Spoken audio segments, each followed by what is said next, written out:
Y el título de hoy es El rey que se envaneció, en Segunda de Crónicas capítulo 26. Segunda de Crónicas capítulo 26, El rey que se envaneció. Hace muchos años había leído un libro. Ese libro hablaba de varias cosas. Uno de los temas que tocaba el libro era el orgullo. Y el autor decía, de una forma media cómica, que el orgullo es como el mal aliento, que todo el mundo lo tiene, todo el mundo se da cuenta que tú tienes mal aliento menos tú. Y eso pues es la realidad del orgullo. Todo el mundo se da cuenta del orgullo menos tú. Ahora, aunque todos sufrimos de ese mal, no del mal aliento me refiero, sino del orgullo, todos necesitamos este pasaje bíblico que vamos a estar viendo en esta mañana por el bien de nuestra alma. Porque el orgullo no solamente se queda en una actitud del corazón, pero el orgullo evoluciona y se convierte como un tipo de veneno que enferma tu alma, enferma tu corazón y prácticamente puede hacerte incurable. Y eso es un peligro. Últimamente el orgullo se convierte en esto que se opone a Dios. Se revela contra Dios. También este pasaje de Segunda de Crónicas, capítulo 26, vamos a ver unos detalles interesantes porque, aunque es una narrativa, y en esta narrativa pues a veces podemos verla como demasiado simple, pero es un pasaje altamente teológico porque nos revela el carácter de Dios. ¿De qué manera? Bueno, 1 Samuel 2:30 dice, yo honraré a los que me honran, y los que me desprecian serán tenidos en poco, dice el Señor. Y entonces también vemos en la narrativa el asunto del carácter de Dios, que Dios es quien perdona la iniquidad, la rebelión y el pecado, pero también el mismo que no tendrá por ninguna razón como inocente al malvado, según dice en Éxodos 34, versículo 7. Este pasaje también nos muestra que nadie nunca se jactará delante de Dios y en su presencia. Así que en 2 de Crónicas capítulo 26 veremos sí este título de El rey que se envaneció, pero el punto aquí es que veremos una historia que nos advierte en contra del orgullo y sus consecuencias. Una historia que nos advierte, que te advierte del orgullo y sus consecuencias, como dice Proverbios 16:18, antes del quebrantamiento es la soberbia y antes de la caída la altivez de espíritu. Temamos ante esto. Vamos a leer este pasaje, vamos a leer del versículo 1 al versículo 5 y aquí vamos a estar viendo este primer encabezado, la gracia. Llamo la gracia a esta primera parte porque aquí lo que vamos a estar viendo constantemente en esta primera sección es el detalle de que Dios está ayudando, favoreciendo a este rey. Y cuando vemos aquí el pasaje en 2 de Crónicas capítulo 26, para primero mirar la estructura, usted nota que mantiene la misma estructura que todos los demás recursos o todos los demás recuentos de los reyes. Comienza como un tipo de preámbulo. En el caso de nuestro pasaje, ese preámbulo va del versículo 1 al versículo 5, donde nos dice a qué edad este rey comenzó a reinar, quién fue el nombre de su padre, quién fue el nombre de su madre. Hace una pequeña reseña de algo que de alguna manera sobresalta en su reino. Después de eso, en el versículo 6 en adelante, vamos a ver una historia, y esa historia que nos da el autor de Crónicas es con el fin de ayudar la historia más grande de todo el libro, que es el que no pequemos contra el Señor. Ese es el detalle grande del libro, es de que no nos olvidemos del Señor, porque si pecamos contra el Señor hará estas mismas cosas que estas personas que pecaron les pasó. Y aquí nosotros vemos después al final, en el versículo, ya para el versículo 22, está el final de la historia del rey, en donde se habla de cuándo fue que murió, cómo murió y dónde fue que lo enterraron, y quién vino a reinar en su lugar. Si ustedes ven Segunda de Crónicas y por lo general también Primera y Segunda de Reyes, ustedes van a ver este mismo patrón, esta misma estructura. Así que ya viendo la estructura aquí, vamos a ir a la primera sección del versículo 1 al versículo 5. Y la palabra del Señor dice así: Entonces todo el pueblo de Judá tomó a Uzías, el cual tenía 16 años de edad, y lo pusieron por rey en lugar de Amasías su padre. Uzías edificó a Edot y la restituyó a Judá después que el rey Amasías durmió con sus padres. De 16 años era Uzías cuando comenzó a reinar, y 52 años reinó en Jerusalén. El nombre de su madre fue Jecodías, significa Jehová proveerá, de Jerusalén. Versículo 4. E hizo lo recto ante los ojos de Jehová, conforme a todas las cosas que había hecho Amasías su padre. Versículo 5, interesante, y persistió en buscar a Dios en los días de Zacarías, entendido en visiones de Dios. Y en esos días en que buscó a Jehová, él le prosperó. Vamos a orar. Señor Jesucristo, te damos gracias por tu gran misericordia y tu gran favor. Tú eres Dios que controlas todas las cosas, Señor, y tú eres el Dios que nos puede dar sabiduría y entendimiento hoy, iluminación hoy, para que al ver este pasaje, nuestros corazones terminen temiendo ante tu presencia. Sabiendo que tú aborreces, Señor, el orgullo y que todos nosotros padecemos de esto. Y Padre, queremos temer de esto porque en muchas ocasiones lo tomamos en poco y nuestros corazones se rebelan contra ti. Y terminamos haciendo cosas que nunca pensábamos que íbamos a hacer. Y nos concebimos como mejores de los que somos. Y muchas veces aún pensamos que ni siquiera necesitamos de tu gracia. Que todo lo podemos por nuestra propia mano, nuestras propias fuerzas. Pero yo te ruego hoy que nuestros corazones no solamente se asombren ante esta historia, pero que cambien. Cámbianos, Señor, en el nombre de Jesús. Amén. Hermanos, considerando esta primera parte de este pasaje, aquí se nos dice que el rey que vamos a ver hoy se llama Uzías. Este es un rey que cuando usted va a la narrativa en Segunda de Reyes, capítulo 5, se le llama como el rey Azarías, es la misma persona, Uzías, Azarías. Posiblemente el nombre original de él es Azarías y se le pone este sobrenombre de Uzías. Pero en el resto de la escritura, tanto en Isaías como en los demás profetas, se le refiere a él como Uzías. Yo pienso, una inferencia, que quizás se le pone este nombre a él, claro, es más pequeño, pero para diferenciarlo, porque como vamos a ver más adelante, en esa misma época había un sumo sacerdote que también se llamaba Azarías. Y quizás para diferenciarlo del sumo sacerdote se le pone este pequeño, este sobrenombre, que viene siendo una forma más pequeña de Azarías. Y aquí si vemos, versículo 1, él comenzó a reinar a los 16 años. Ustedes recuerdan que hace un tiempo habíamos visto el rey Joás, que comenzó a reinar a los 6 años, 7 años, bien pequeño. Pero aquí ya esto nos muestra que este rey comenzó a reinar a los 16 años porque fue abruptamente la forma, el tiempo en el que tuvo que tomar el trono. Si ustedes miran en el capítulo anterior, está el rey Amasías.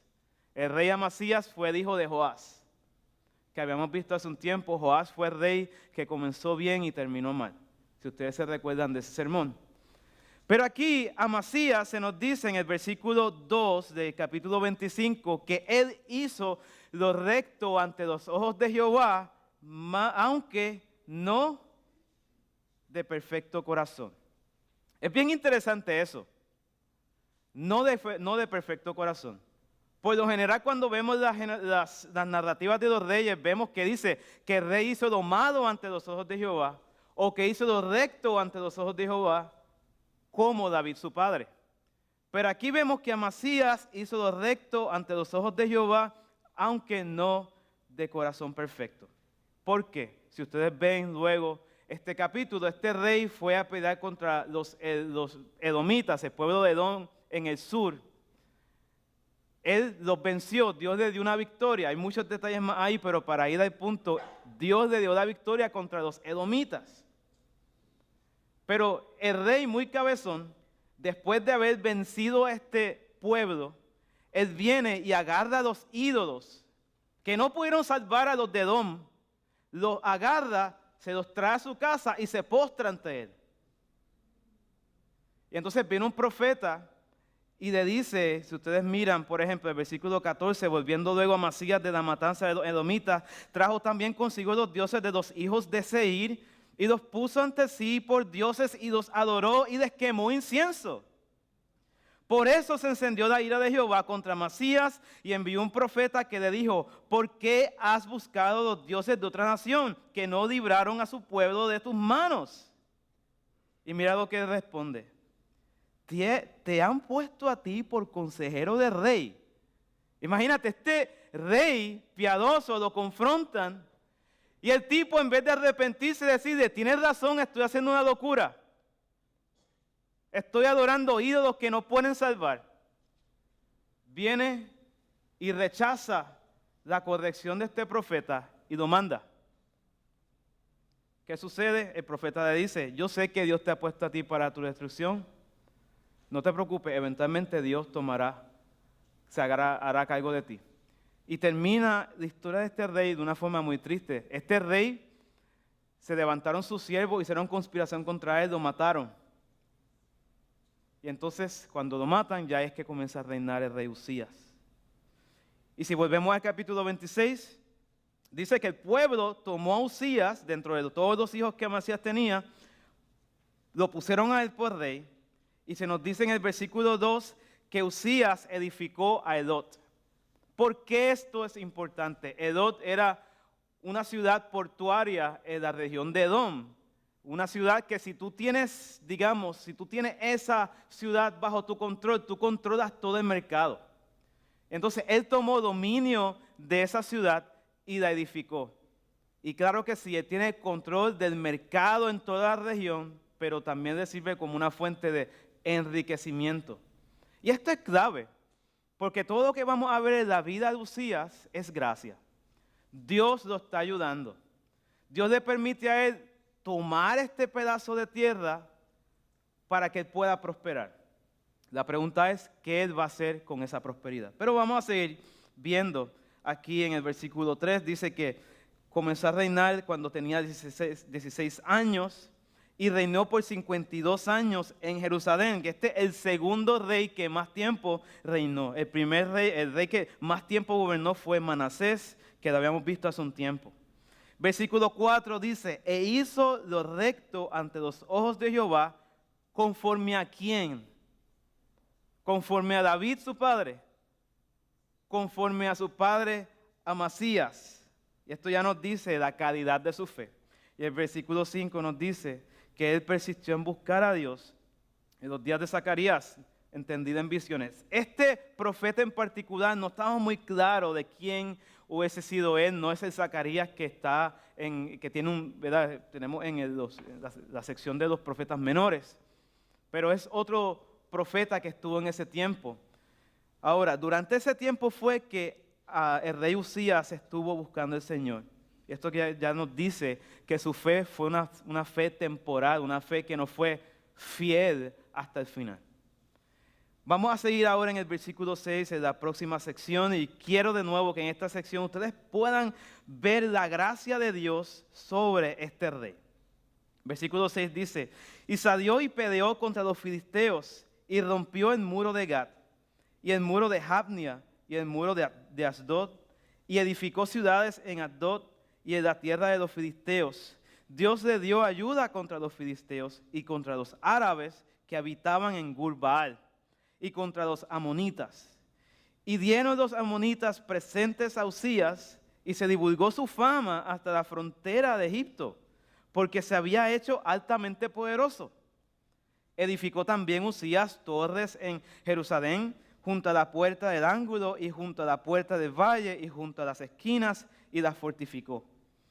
Asimismo edificó torres en el desierto y abrió muchas cisternas, porque tuvo muchos ganados, así en la Cefela, como en las vegas y las viñas y labranzas, y así en los montes como en los llanos fértiles, porque era amigo de la agricultura.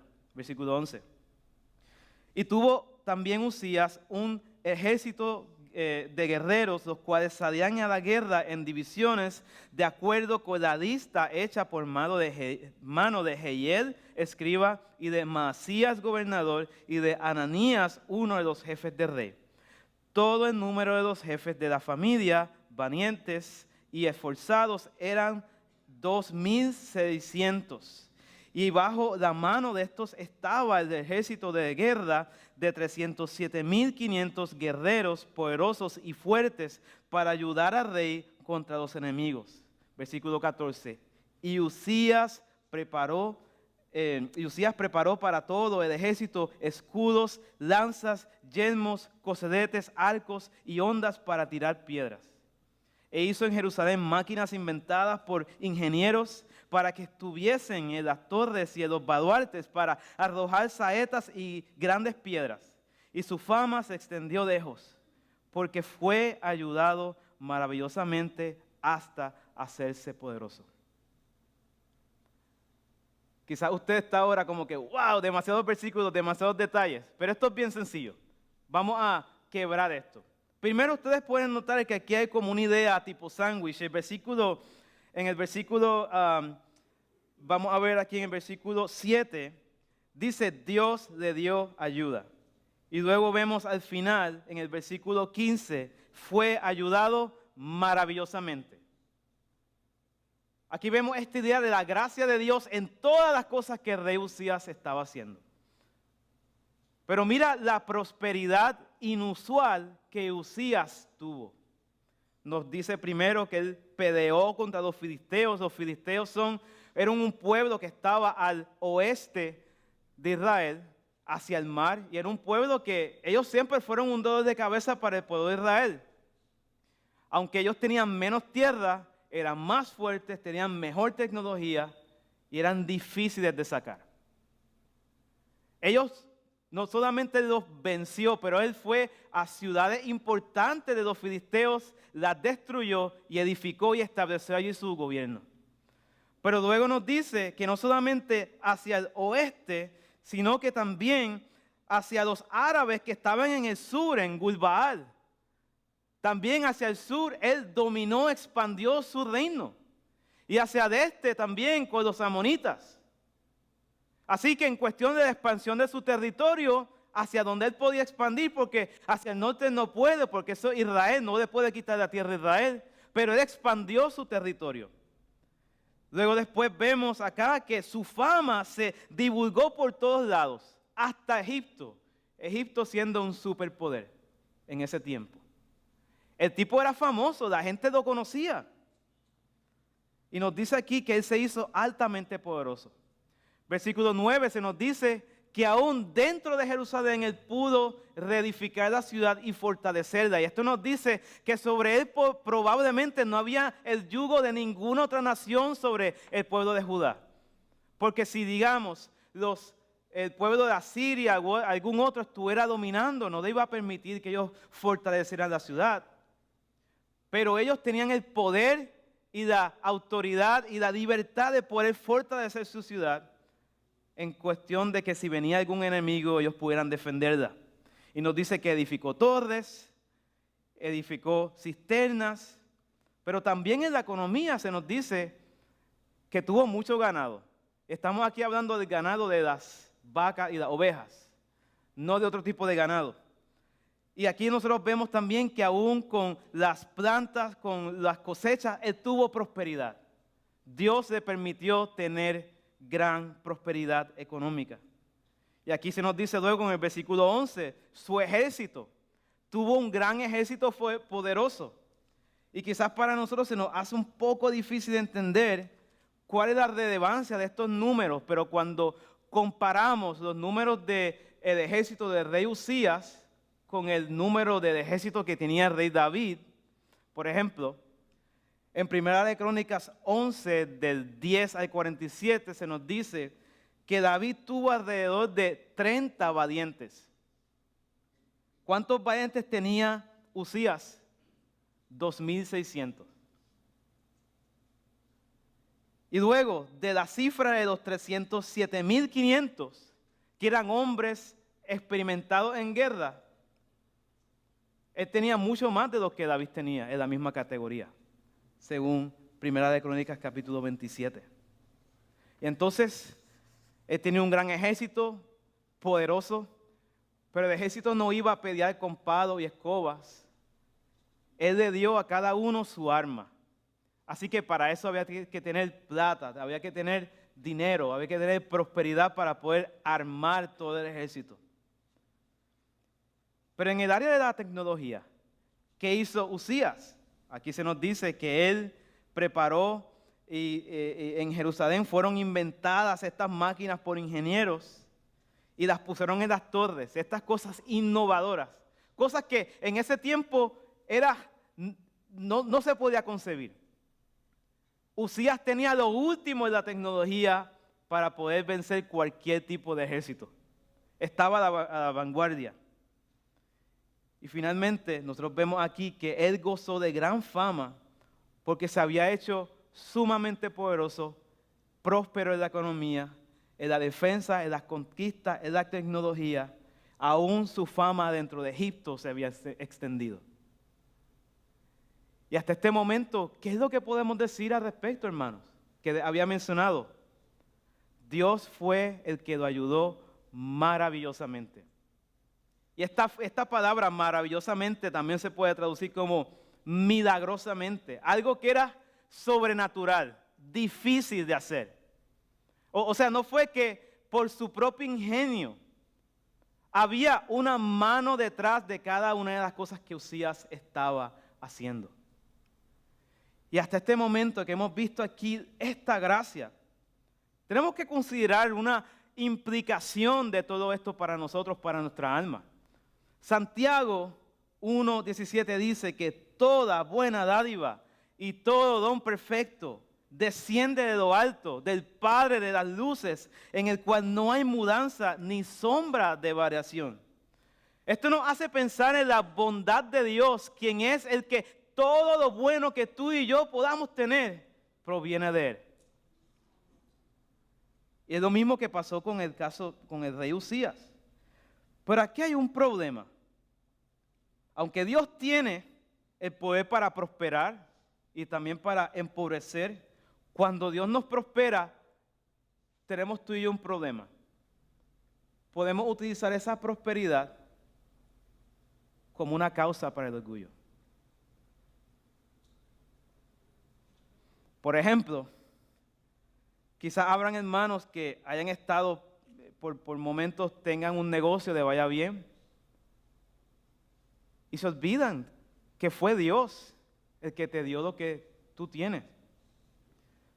Se te olvida que al final del día es Dios el que inclina el corazón de tus clientes para que tus clientes te digan, sí, acepto. Al final del día es Dios quien te da la sabiduría, las palabras, para hacer lo que tú haces. De esto mismo Moisés había advertido al pueblo de Israel. Vayamos un momento a Deuteronomio capítulo 8. Deuteronomio capítulo 8.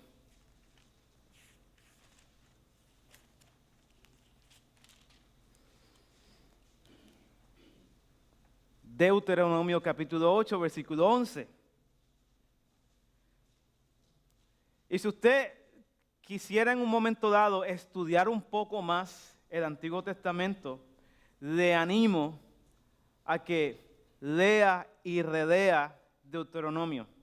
Porque todos los pasajes, todos los libros del Antiguo Testamento miran hacia atrás, hacia la ley.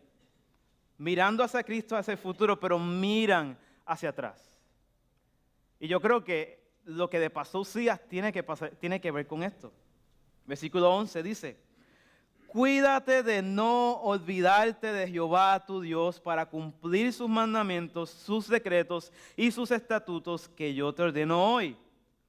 Versículo 12, no suceda que comas y te sacies y edifiques buenas casas en que habites y tus vacas y tus ovejas se aumenten, y la plata y el oro se te multipliquen, y todo lo que tuvieres se aumente, y se enorgullezca tu corazón, y te olvides de Jehová tu Dios, que te sacó de la tierra de Egipto, de casa de servidumbre, que te hizo caminar por el desierto grande y espantoso, lleno de serpientes ardientes y de escorpiones y de sed, de donde no había agua, y Él te sacó agua de la roca del perennal, que te sustentó con maná en el desierto, comida que tus padres no habían conocido, afligiéndote, probándote, para la postre hacerte bien.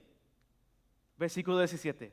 Y digas en tu corazón, mi poder y la fuerza de mi mano me han traído esta riqueza.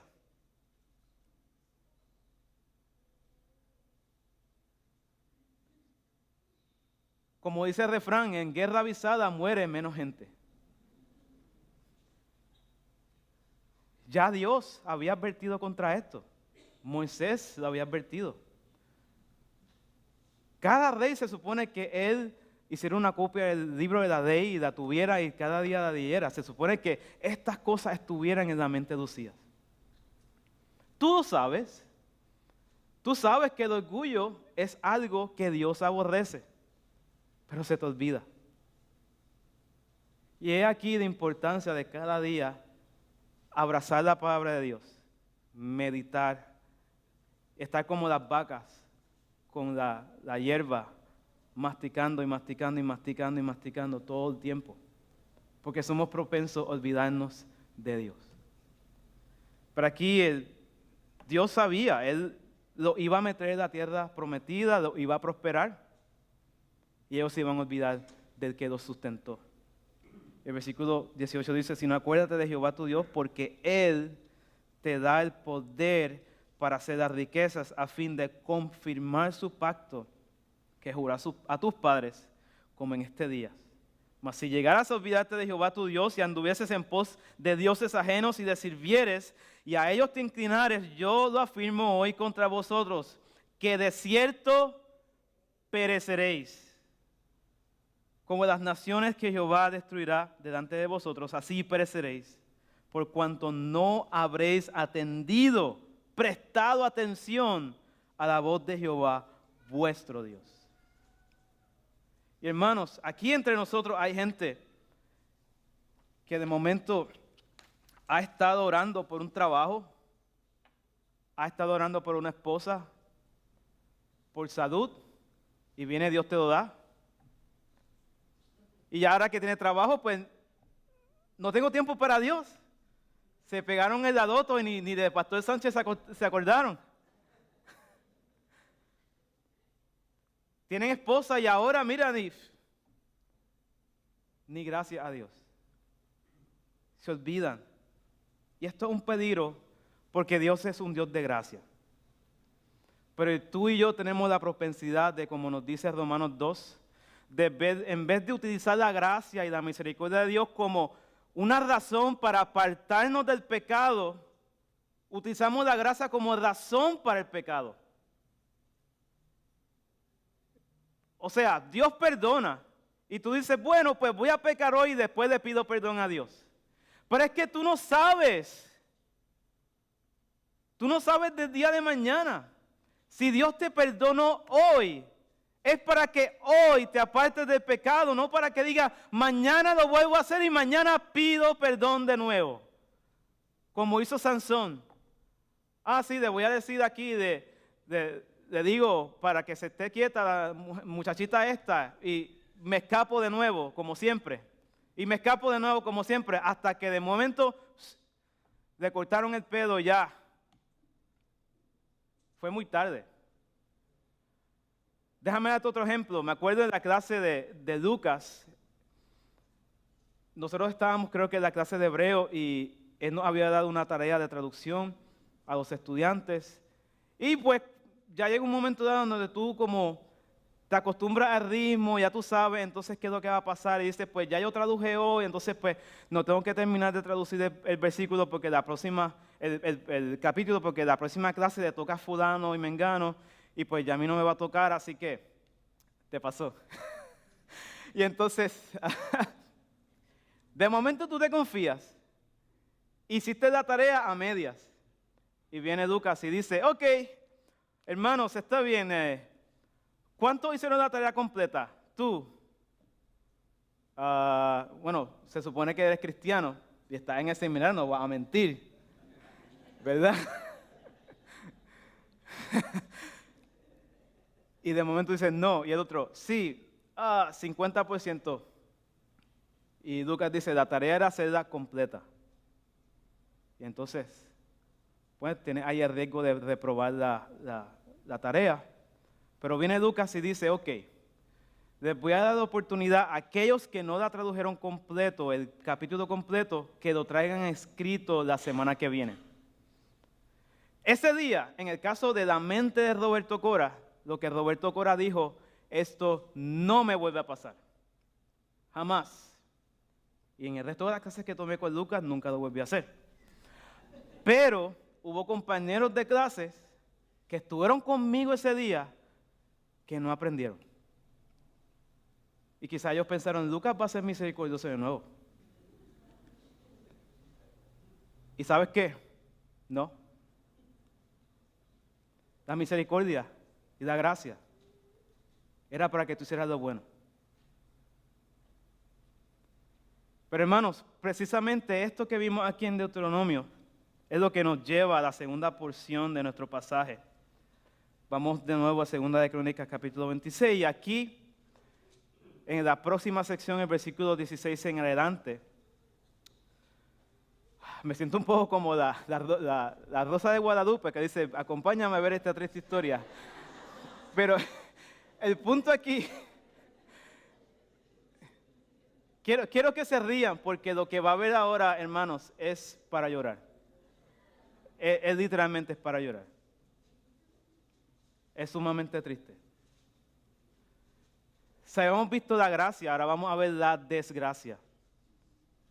Es una desgracia que quien haya visto, gustado de la misericordia de Dios y de la gracia de Dios, que haya vivido no sé cuánto tiempo, en un momento de locura, pierda todo.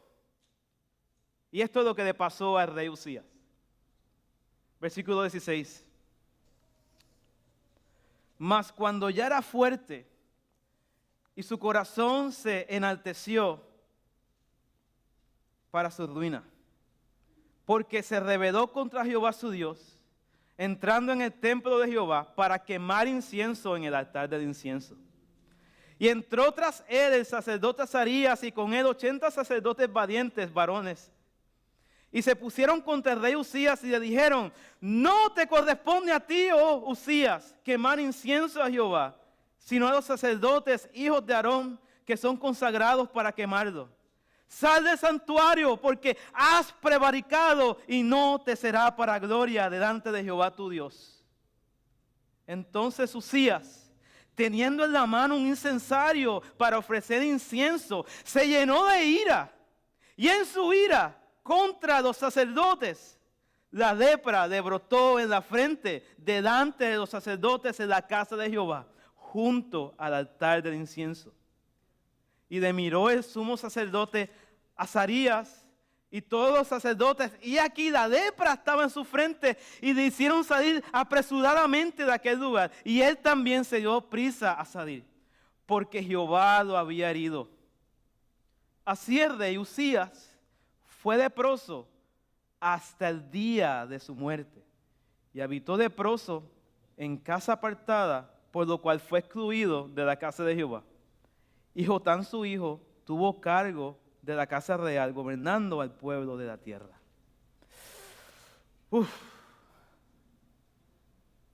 Qué duro esto. John Flavel dice que un poco de orgullo, vanidad o descuido hará pedazos aquello por lo que han trabajado durante mucho tiempo. Proverbios 11:2 dice, cuando viene la soberbia, viene también la deshonra, mas con los humildes está la sabiduría. Proverbios 16:5 dice, abominación es a Jehová todo altivo de corazón ciertamente no quedará impune. Algo que no había mencionado es que, ¿cuál es el significado del nombre de Uzías? Uzías significa Jehová es mi fuerza. Y algo que se me había resaltar en la primera sección es que las dos veces que nosotros vemos la palabra fue ayudado, en el original, esa palabra es bien cercana en cuestión de cómo suena y cómo se escribe, bien cercana al nombre de Uzías. Un tipo de juego de palabras. Así que es irónico el hecho de que este hombre fue ayudado y tiene un nombre que testifica de que su fuerza no viene de sí mismo y él se atribuye a sí mismo la gloria de su poder. Amasías, por ejemplo, el otro nombre significa Jehová es mi ayuda o mi fortaleza. Esto es sumamente irónico. Y precisamente lo que hemos visto de parte de Moisés, de esa advertencia en contra de olvidarse de Jehová, es lo que hizo Uzías. Ahora vamos a considerar unas cuantas cosas. Porque aquí el pasaje se nos dice que Uzías obró corruptamente. Cuando vemos el versículo 16 dice que cuando ya era fuerte, en su corazón se enalteció para su ruina. Porque se rebeló contra Jehová su Dios, entrando en el templo de Jehová para quemar incienso en el altar del incienso. Le había dicho en mi proposición al comienzo que este pasaje nos da una historia que nos advierte en contra del orgullo y sus consecuencias. Y lo pongo de esa manera porque muchas veces pensamos que el orgullo se queda solamente en una actitud del corazón, en un pensamiento del corazón. Pero este pasaje nos demuestra que el orgullo es un engendro que evoluciona para mal. O sea, esta actitud del corazón evoluciona en acciones concretas. Aquí hay una progresión. Si ustedes lo miran en el versículo 16, dice, en su corazón se enalteció para su ruina. Después eso corre hacia una acción concreta. Y esa acción concreta es que él se rebeló contra Jehová. No se quedó meramente en una actitud del corazón. Con su orgullo, el orgullo se llevó a cabo. Y nos dice aquí que la forma en la que su corazón se enalteció, entrando y obrando corruptamente, otra de las traducciones, acá lo traduce como se rebeló contra Jehová. ¿De qué forma él se rebeló contra Jehová? Pues aquí nos dice claramente el versículo 16, que él entró en el templo de Jehová para quemar incienso en el altar. Si consideramos aquí las acciones, este rey entra en el templo y tiene un incensario. No llegó necesariamente a ofrecer delante de Jehová, pero el propósito con el cual él entró ya en el templo y estaba preparado con todo ahí, era para ejecutar esa acción. En ese mismo momento fue que los sacerdotes se lo oponen y lo confrontan. Y Uzías, en vez de decir, tienes razón, no, él se enfogonó con ellos. Se enardeció en ira. Y entonces, al estar encima de ellos, y aquí esta palabra que está la Reina Valera, si usted tiene la Reina Valera aquí en el versículo 19, dice que se llenó de ira y en su ira, quizás una mejor traducción ahí viene siendo enfurecido, en inglés raging. Esta es la misma palabra que se utiliza para describir el mar en la historia de Jonás, cuando Jonás está en el barco con los demás marineros y el mar está tan embravecido que amenazaba con partir el barco en dos.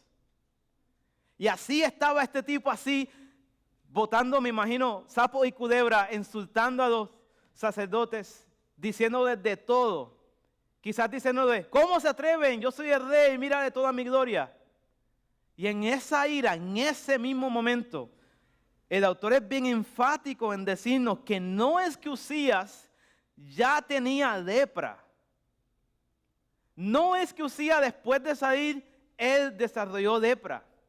Es que milagrosamente, en ese momento, cuando ellos miran al rey, le brota la lepra en su rostro.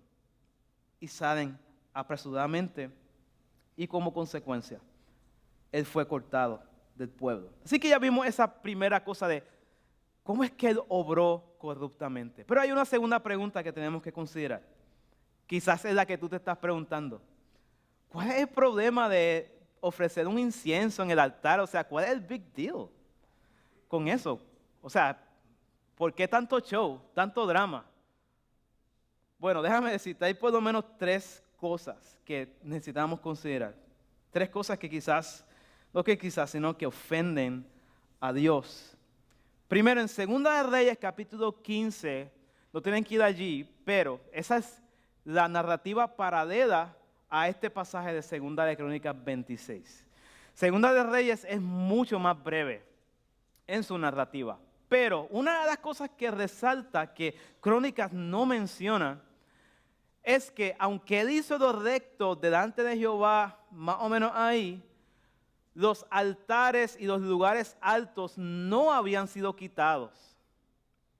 Así que los lugares altos continuaban ahí. ¿Qué son los lugares altos? Los lugares altos se refiere a altares comunes que el pueblo utilizaba en las montañas, en las azoteas, y a veces esos lugares de adoración se utilizaban para adorar ídolos falsos, a veces se utilizaban para adorar a Jehová. Pero en la ley de Moisés, Dios ya había dicho que cuando ellos estuviesen en la tierra prometida, solamente debía haber un solo lugar en donde el pueblo tenía y debía llevar ofrenda. Por lo tanto, los demás altares quedaban totalmente prohibidos. Así que ya nosotros vemos aquí que hay como un tipo de pecado tolerable, que se deja por ahí. Y posiblemente este rey, contaminado con esa adoración indigna, como nos enseñaba Lucas la semana pasada, está tratando de traer un tipo de práctica que Dios no manda y la trae al templo. Y como en el altar, en el lugar alto, él mismo es el que ofrece, la gente misma son las que ofrecen los sacrificios y los inciensos y todo. Él pensó pues que el templo era un lugar común y corriente como cualquiera. Él se sintió digno de entrar en el santuario. Pero hay una segunda cosa. Números capítulo 18, versículo 7, se nos muestra otra cosa por la cual Usías pecó delante de Dios y por qué esta acción es un big deal.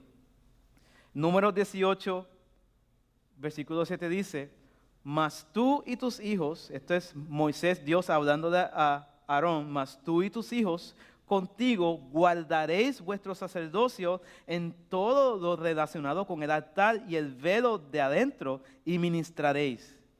Yo os he dado el servicio de vuestro sacerdocio, y el extraño que se acercare morirá. En el templo, en ese tiempo, había una sección en la que la gente ya no podía entrar. Solamente los sacerdotes podían entrar. Ni siquiera los levitas ya podían entrar en esa sección. Entonces, Usías entra en una sección del templo que era santa, que él no tenía el privilegio de entrar. Pero cuán enfermo en la cabeza tenía que estar este hombre pensando que Dios le iba a hacer una excepción con él. Que él era digno, capaz, autorizado de entrar en esta sección que era prohibida para las personas comunes.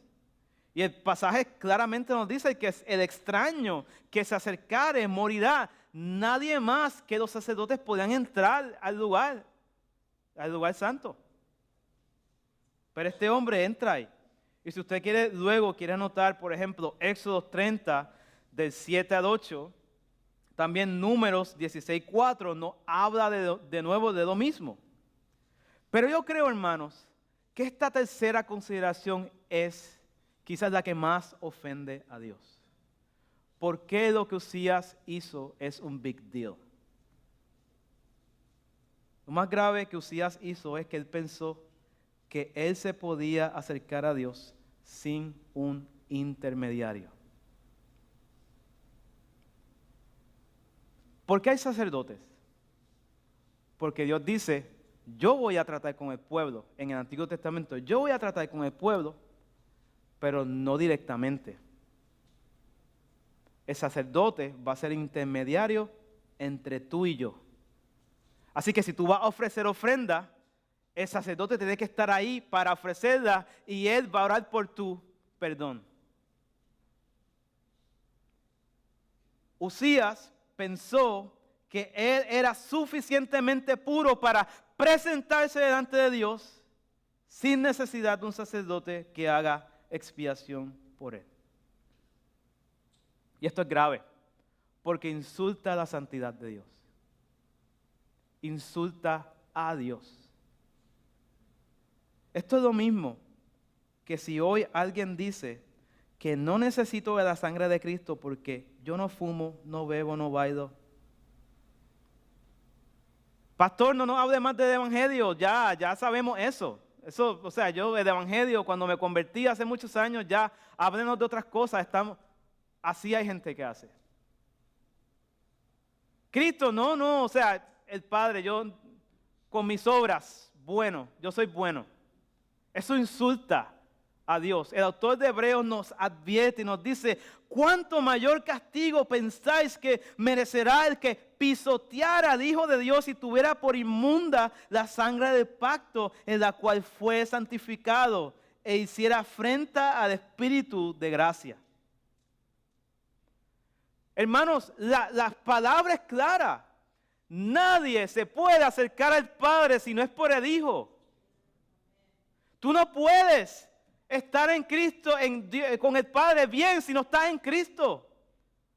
Él es el gran sumo sacerdote, el que nos invita por medio de Él, el camino que Él ha hecho hacia el trono de la gracia.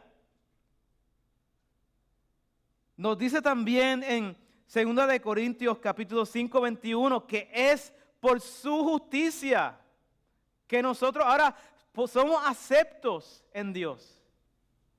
Él tomó, nuestro sumo sacerdote tomó nuestro pecado, se hizo pecado para que nosotros fuésemos hechos justicia de Dios en Él. No podemos ser salvos sin el sumo sacerdote Jesucristo, que expíe por ti y por mí. Hebreos 10:14 también nos dice, vamos allí un momentito, Hebreos 10:14. Nos recalca lo mismo.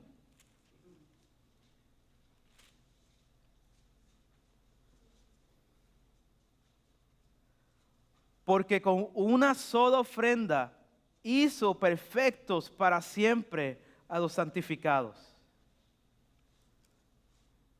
Cristo, siendo tanto la ofrenda como el sacerdote que ofrece la ofrenda por tu pecado, Él es el que nos abre camino y nos hace perfectos. Tú no vas a ser perfecto por tus propias obras. Tú no puedes ser salvo con tratar de hacer más buenas obras que malas, tratando de balancear. No. ¿Cuántos pecados hizo Adán y Eva para ser botados del jardín? Uno. Tú necesitas a Cristo. No ofendas a Dios tomando por inmunda la sangre de Cristo, diciendo yo me puedo ganar el cielo con mis buenas obras. Hermano, ni siquiera la Madre Teresa de Calcuta por sus buenas obras se gana el cielo sin Cristo. ¿Quién crees que eres tú? Ahora, hermanos, continuemos con nuestra narrativa. Segunda de Crónicas 26. Ya hemos visto esa idea de importancia de la propiciación que es Cristo para nosotros. Ya hemos visto aquí estas tres preguntas de cómo fue que lo obró correctamente, por qué esto es un big deal, o sea, cuál fue el pecado de Usías. Pero ahora hay una tercera cosa que a mí me llama la atención. ¿Qué fue lo que pasó al final después de que Uzías se rebeló y salió la lepra? Lo sacaron rápido, pero dice que lo sacaron apresuradamente y que él también se dio prisa a salir.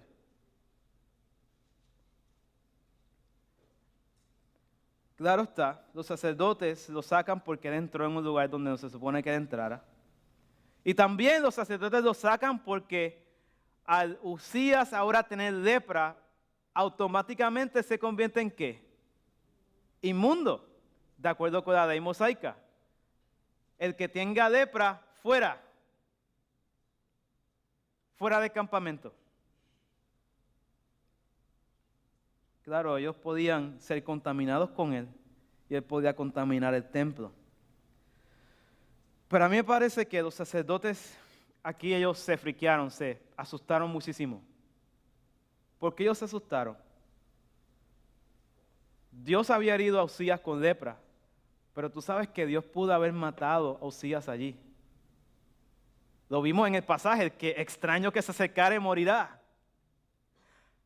Al final del día, hermanos, esto fue un acto de misericordia. Ellos están diciendo, este hombre pecó contra Dios, ofendió a Dios grandemente. Apenas le acaba de dar lepra. Tenemos que salvar al rey, tenemos que sacarlo. Hermanos, por ejemplo, la hermana de Moisés, María, un día se sentó con su hermano Aarón y empezaron a bochinchar, a hablar mal de Moisés diciendo, ¿qué se cree este? Dios habla con él, nosotros también somos profetas. Y Dios se presenta delante de ellos en Números capítulo 12 y Dios les dice, cuando venga cualquier profeta, yo voy a hablar con él a través de visiones, pero con Moisés yo voy a hablar cara a cara. Y dice luego que la ira de Jehová se encendió contra Aarón y contra María. Y de momento cuando Aarón mira a su hermana estaba blanca, como nieve, por la lepra. Aarón se asustó muchísimo, porque Aarón y junto con el pueblo ya habían visto estas 10 plagas, ya habían visto milagro tras milagro. Ellos estaban claros de que con Dios no se puede jugar. Y Aarón viene de ora a Moisés, le dice, le pide a Moisés, Señor, por favor, no hagas a nuestra hermana María como el que nace que se muere cuando nace. Por favor. Moisés ora a Dios y Dios le dice, si hubiese sido esta, la hija de cualquiera, su padre lo hubiera escupido en la cara, hubiera hecho. Pero ¿sabes qué? Va a estar 7 días fuera del campamento llevando su lepra. Y al 7º día ella será sanada y podrá entrar. Los sacerdotes, yo creo que ellos tenían esta palabra en sus mentes. Pero también, hermano, acuérdate que hubo otro hombre llamado Uza, que se atrevió a tocar el arca del pacto. Y cuando la tocó porque pensaba que el arca se iba a caer, Dios lo mató. Y están también los hijos mismos de Aarón, Nadab y Abiú, que ellos dijeron, pues, incienso, ofrenda, vamos.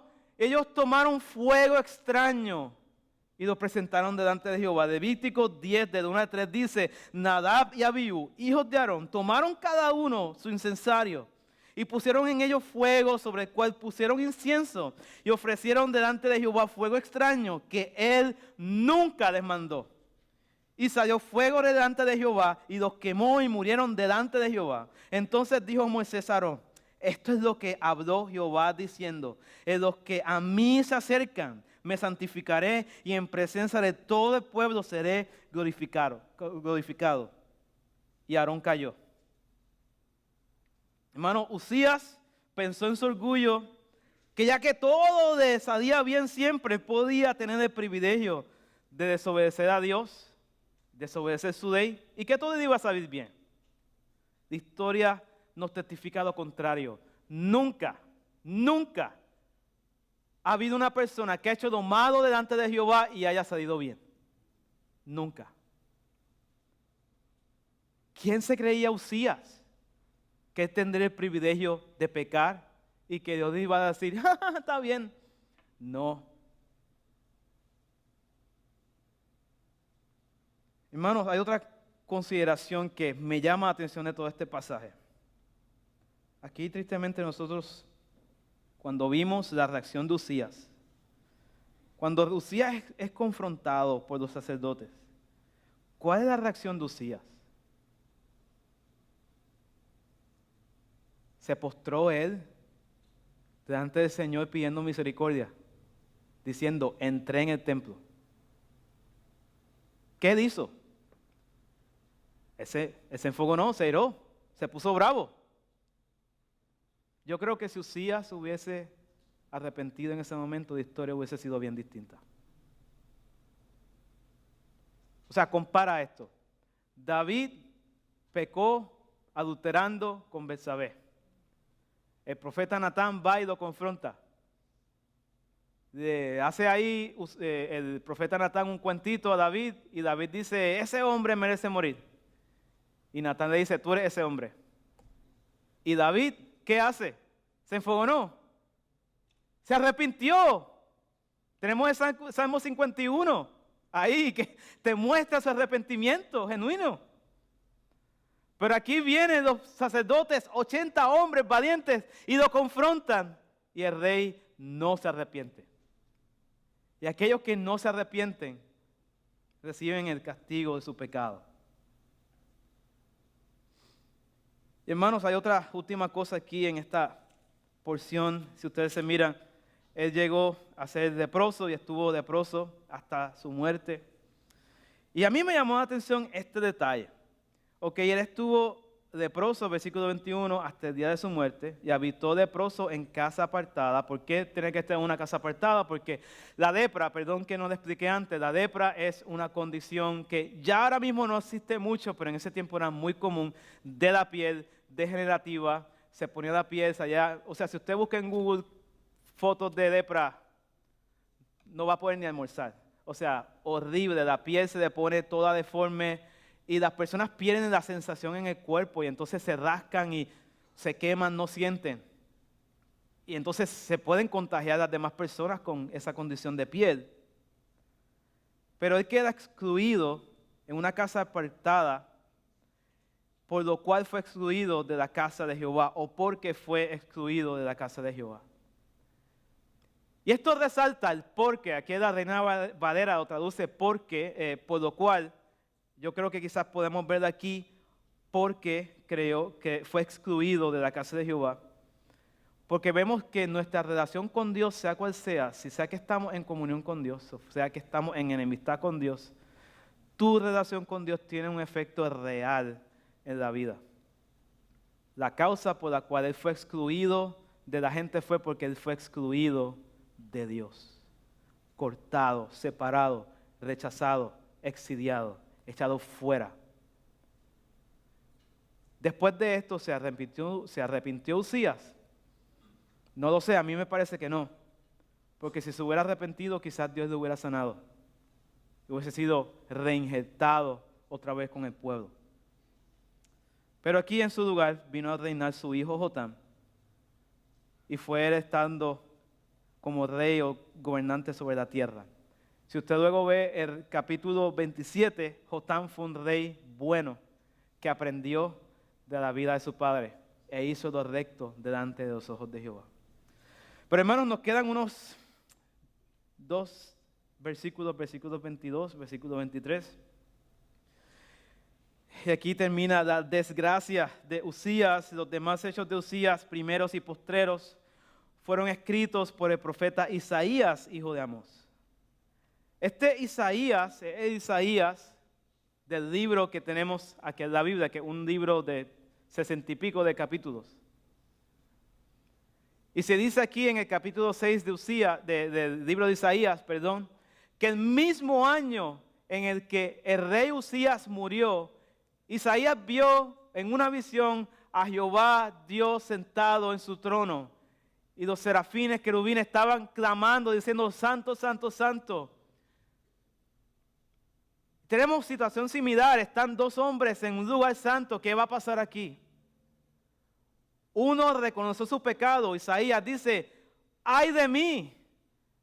Que soy un hombre pecador viviendo y de labios pecadores llenos de pecado, viviendo con un pueblo también de labios pecaminosos. Y encontró perdón. Pero tenemos un Usías que endureció su corazón y no encontró perdón.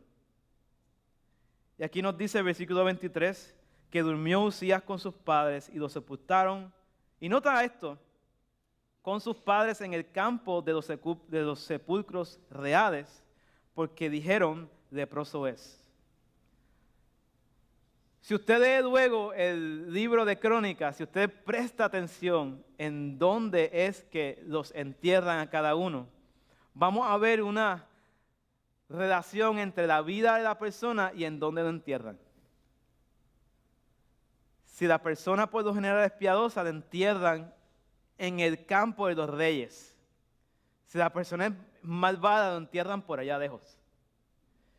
Y en el caso de Usías, lo enterraron en el campo real, pero no con los reyes, porque él era leproso. Imagínate, ni aún en la muerte. Tan desgraciado fue el hombre, quien aún muriendo tuvo honra de nuevo. Y reinó en su lugar Jotam, su hijo. Hermanos, veamos unas cuantas aplicaciones aquí de todo esto. Espero que todo esto haya sido de edificación a ustedes. Quiero leer Salmos 138, versículos 4 al 6, en donde se nos repite esta idea de que Dios honra a los que le honran, pero menosprecia a los que lo tienen en poco. Nadie se burlará de él, nadie se jactará en su presencia.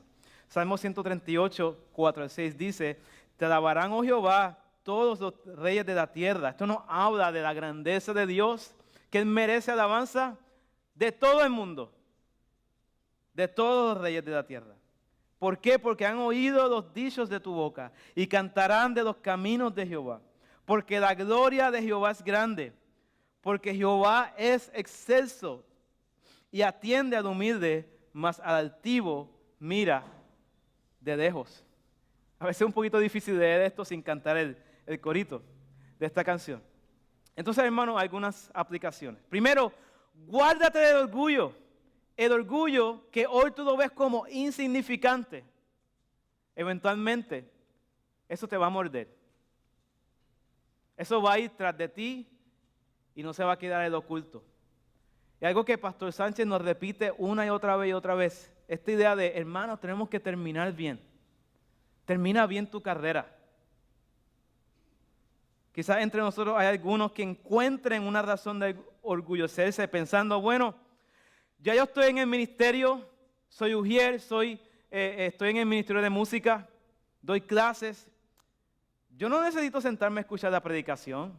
O sea, ya yo estoy en otro nivel, pastor, yo no necesito. Hay gente que se da permisos, porque trabajan en el ministerio, se dan permisos de participar de pecados. Toda la semana trabajan desde la iglesia, en el VBS, esos niños, eso fue el Apocalipsis. Pero necesito, mira, yo creo que me merezco como la gente que hace dieta y de momento llega el viernes y dice, pues me merezco un ice cream. Dice, me merezco un poco de pornografía, algo. Y te das permiso a participar del pecado. No.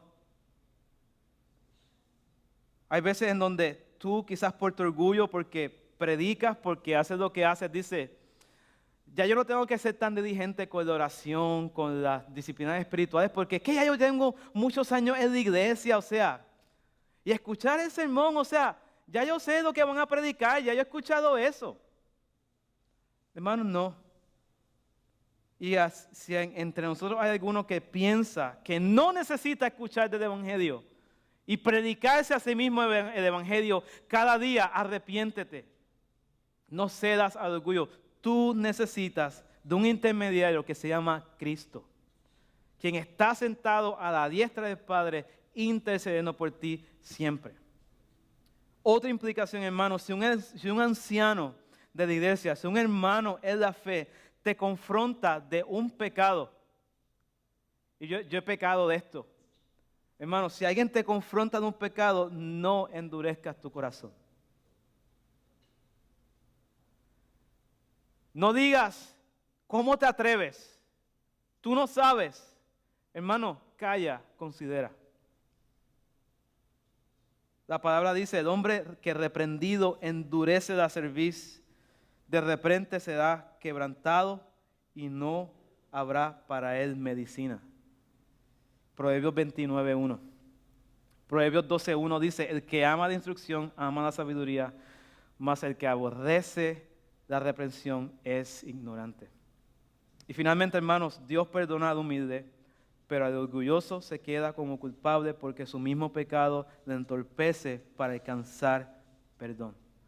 Proverbios 28:13 dice, el que encubre sus pecados no prosperará, mas el que los confiesa y se aparta alcanzará misericordia. Así que, hermanos, hemos visto aquí esta historia que nos advierte en contra del orgullo y de sus consecuencias. Ya que todos sufrimos de este mal, todos tenemos que considerar este pasaje, meditarlo, vivir a la luz de él, considerarlo siempre. Y recordando que el orgullo no se queda solamente en una actitud del corazón, sino que se manifiesta últimamente rechazando a Dios mismo. Proverbios 3:34 dice, ciertamente Él escarnecerá a los escarnecedores o burladores y a los humildes dará gracia. Hermano, espero que aprendamos todos de este pasaje. Oremos. Señor Jesucristo, te damos gracias por tu gran misericordia que nos lleva al arrepentimiento. Y yo te ruego, Dios, que por favor transforme nuestros corazones, Señor, y nos libres de simplemente asombrarnos de un pasaje bíblico y no ser hacedores de tu palabra.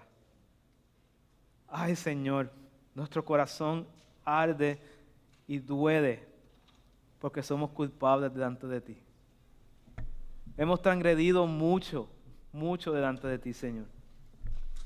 Y nos hemos jactado de las bendiciones que han venido de tu propia mano. Y hemos dicho, ¿qué, Dios? Esto fui yo mismo. Ay, Padre, por favor, ayúdanos. Transforma nuestros corazones. Danos la gracia de ser transformados, Señor, para que podamos vivir vidas santas y no pecar contra ti. Si te lo pedimos, Dios, en el nombre de Jesús, amén.